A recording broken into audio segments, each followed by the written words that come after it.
सोहर गीत है। तो चलिए सुनाते हैं ये प्यारा सा चुटकुला नाच गीत।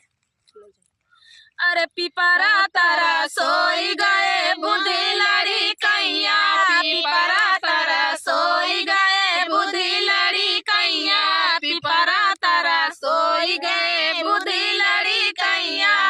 या वैसी पहिया देखावै रुपैया, या वैसी पहिया देखावै रुपैया, रुपैया पालो भी गए बुद्धि लड़ी कैया, रुपैया पालो भी गए बुद्धि लड़ी कैया, पिपरा तारा सोई गए बुद्धि लड़ी कैया, पिपरा तारा सोई गए बुद्धि लड़ी कैया, पिपरा तारा सोई गए बुद्धि लड़ी कैया। या वैसी पहिया देखावै मिठैया, या वैसी पहिया देखावै मिठैया, मिठैया पालो भी गए बुद्धि लड़ी कैया, मिठैया पालो भी गए बुद्धि लड़ी कैया, पिपरा तारा सोई गए बुद्धि लड़ी कैया, पिपरा तारा सोई गए बुद्धि लड़ी कैया, पिपरा तारा सोई गए बुद्धि लड़ी कैया।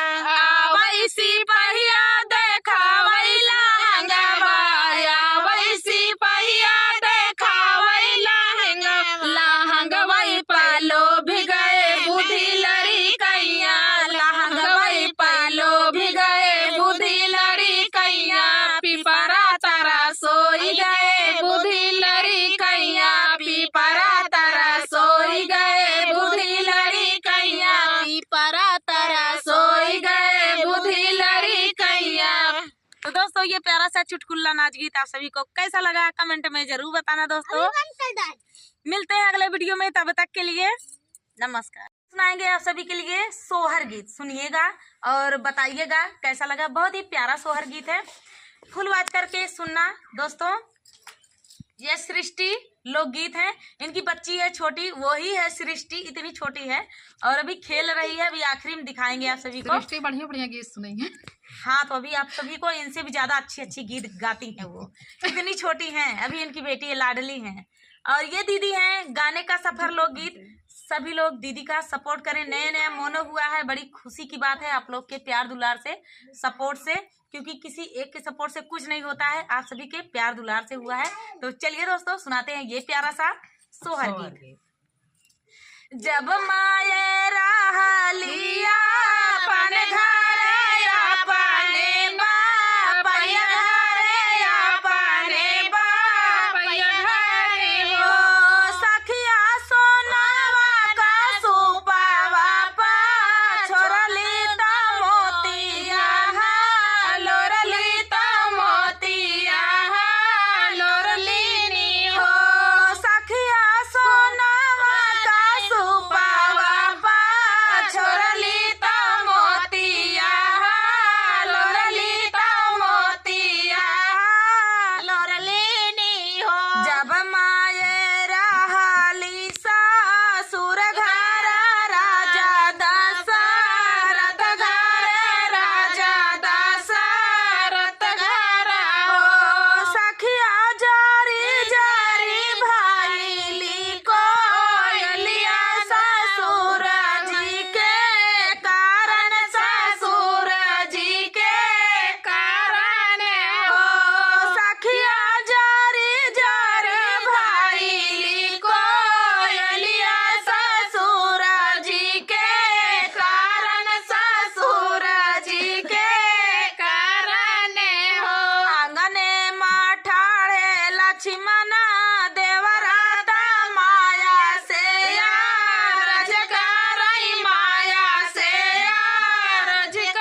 सोहर गीत। आप सभी को कैसा लगा कमेंट में जरूर बताइएगा और मिलते हैं अगले वीडियो में। सृष्टि अभी आ नहीं रही है, मेरे याद है आप सभी को दिखाना है, वो खेल रही है अपने पापा के साथ। तो चलिए दोस्तों फिर देख लेना इनकी बेटी को, ये दिखा देंगी अपने चैनल पे। सृष्टि लोकगीत चैनल है दीदी का, आप लोग जाइएगा दीदी। तब तक के लिए मिलते हैं अगले वीडियो में। जय सिया राम।